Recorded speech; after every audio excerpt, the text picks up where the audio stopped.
यांच्या आवाहनाला मुख्यमंत्री देवेंद्र फडणवीस यांनी प्रतिसाद दिलेला आहे आणि आपण बघतोय की या ठिकाणी देवेंद्र फडणवीस हे स्वतः वंदे भारतनं या ठिकाणी प्रवास करतायत।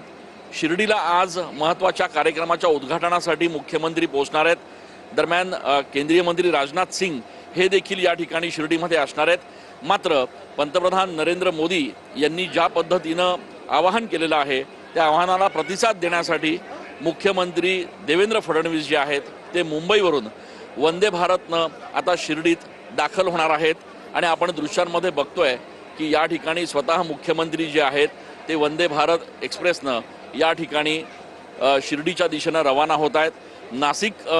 रेल्वे स्टेशनवर या ठिकाणी वंदे भारत एक्सप्रेस जी आहे ती दाखल झालेली आहे आणि मुख्यमंत्री आणि त्यांच्यासोबत जे सगळे अधिकारी आहेत ते या ठिकाणी हा वंदे भारतचा प्रवास जो आहे तो करता आहेत।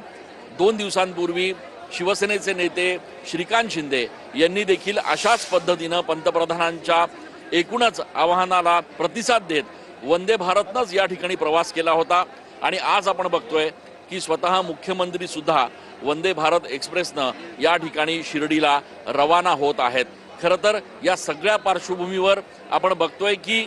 बंदोबस्त जरी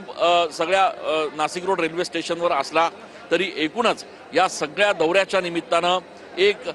संदेश देण्याचा प्रयत्न आहे की ज्या पद्धतीनं पंतप्रधानांनी आवाहन केलेलं आहे की आगामी काळामध्ये सगळ्या इंधन किंवा रिसोर्सेसचा तुटवडा होऊ शकतो, त्या पार्श्वभूमीवर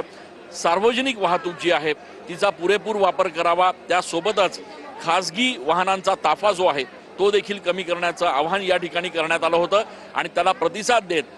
मुख्यमंत्री देवेंद्र फडणवीस यांनी सुरुवातीला आपल्या ताफ्यांमधल्या गाड्या कमी केल्या आणि त्यानंतर आज या ठिकाणी आपण बघतोय की मुख्यमंत्री देवेंद्र फडणवीस हे शिर्डीमध्ये आज जो MIDCत कार्यक्रम आहे, जो उद्घाटन सोहळा आहे, त्या उद्घाटन सोहळ्यासाठी ते वंदे भारतनं या ठिकाणी प्रवास करतायत। एक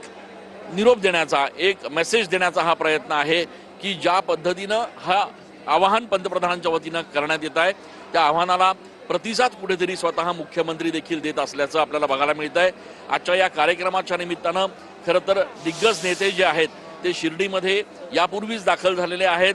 मुख्यमंत्री आज सकाळी या ठिकाणी वंदे भारत एक्सप्रेसनं निघालेले आहेत आणि आपण बघतोय की ही वंदे भारत जी आहे ती आता शिर्डीच्या दिशेनं रवाना झालेली आहे।